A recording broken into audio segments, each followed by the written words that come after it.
Welcome to used take studio. অবশেষে একটা বিগিনারদের জন্য একটা ভিডিও নিয়ে এসেছি, যেটা বিগিনারদের জন্য হেল্পফুল হবে যারা নতুন iOS ডেভেলপার হচ্ছেন। তো সামনে যে স্ক্রিনটা দেখা যাচ্ছে, এটা হচ্ছে আজকে আমি একটা অ্যাপ স্টোরে উঠিয়েছি। জাস্ট ওই স্ক্রিনটারই ভিউ এখানে রয়ে গিয়েছে। ওকে, অ্যাপ স্টোর আর প্লে স্টোর প্রায় সেম, কিছুটা ডিফারেন্ট আছে প্লে স্টোর থেকে অ্যাপ স্টোর। ইভেন অ্যাপ স্টোরের যে রুলস অ্যান্ড রেগুলেশন যেগুলো আছে, এগুলো খুবই স্ট্রিক্ট। ওকে, আজকে উঠিয়েছি যে কারণে হচ্ছে রেডি ফর রিভিউটা দেখাচ্ছে। যেমন এখানে আইফোনের স্ক্রিনগুলো আমাকে এখানে দিতে হয়েছে, যেমন প্লে স্টোরে স্টোর লিস্টিংয়ে আমরা ইমেজগুলো দিয়ে থাকি।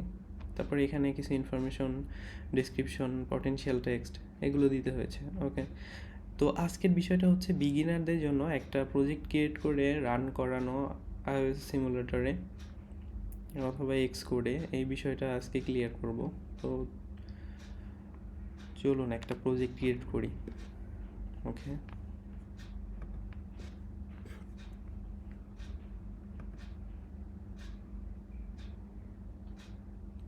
ফ্লাটার প্রজেক্ট, ফ্লাটার ফাইল, নাম দিয়ে দিচ্ছি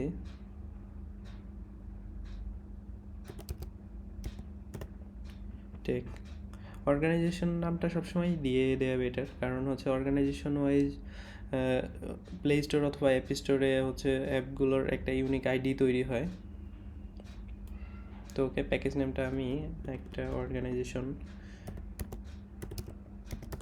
ইউজেড টেক,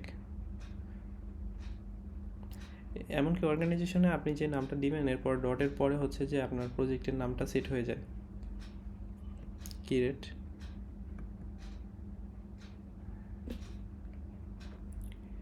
ডেফিনেটলি নিউ উইন্ডোতে আমি করতে যাচ্ছি।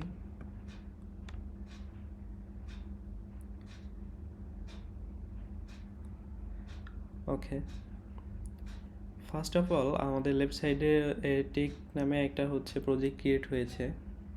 এখানে দেখতে পাচ্ছেন প্রজেক্ট ক্রিয়েট হয়েছে। এখানে আমাদের হচ্ছে সবসময় লিভ ফাইলের মধ্যে আমাদের মেইন ফাংশন থাকে, যেখানে মেইন ফাংশনটা হচ্ছে পুরা উইজেটটাকে লোড করে। মাই অ্যাপ কিন্তু একটা রুট উইজেট। তো ওকে, আজকে আমরা এই বিষয়ে কথা না বলি, আমরা একটা প্রজেক্ট ক্রিয়েট করেছি, এমনকি প্রজেক্টটা রান করে দেখতে চাই। এখানে এই সেকশনটাতে ইমুলেটরটা রান করতে হবে। তো আমার অলরেডি হচ্ছে আইফোন 16 প্রো ম্যাক্সটা আমি হচ্ছে ওপেন করে রেখেছি। যদি আপনাদের ওপেন না থাকে তাহলে এখানে আসবে হচ্ছে ওপেন iOS সিমুলেটর। তো ওকে, প্রজেক্টটা রান করি।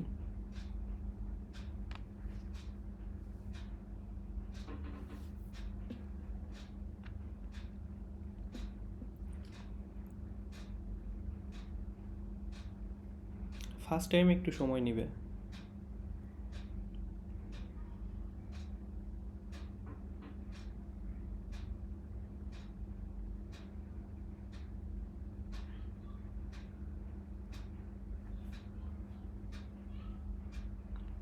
অবশেষে প্রজেক্টটা রান হয়ে গিয়েছে আমাদের। এখন অ্যাপসটা দেখা যাচ্ছে। অ্যাপসটা হচ্ছে ইউআই ইন্টারফেসটা, যেমন এখানে একটা counter apps already set up থাকে।